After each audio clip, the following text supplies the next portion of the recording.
Hats off to Madras court 9 మంది పోలీసులకి మరణశిక్ష వేసడానికి పర్మిషన్ ఇచ్చిందన్నమాట.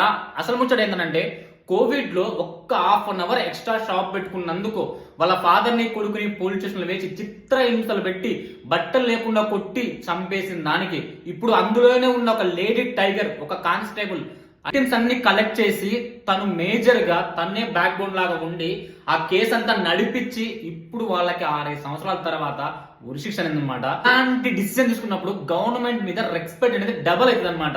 ఎందుకంటే ఈ మధ్య కాలంలో పోలీసులు చాలా మంది మనీ పరంగా ఒక పదవిలో ఉన్నప్పుడు వాళ్ళు చేసే అహంకారం మాటలు కావచ్చు, ఇలాంటివన్నీ చాలా చేస్తున్నారు. లిటరలీ ఈ మధ్య కాలంలో క్రైమ్ అనేది చాలా ఎక్కువైపోయింది. విత్ ప్రూఫ్ తో ఇంకా పెట్టినా కూడా వాళ్ళు ఏం పీకలేరు అనే మళ్ళీ బెయిల్కి వస్తాం కదా అనే విధంగా ఉన్నారు.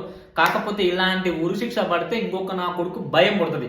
దీని మీద అభిప్రాయం ఏందో కమెంట్ చేయండి. అండ్ ఇంకా ఫాలో చేయకపోతే ఫాలో చేయడం మాత్రం మర్చిపోవద్దు.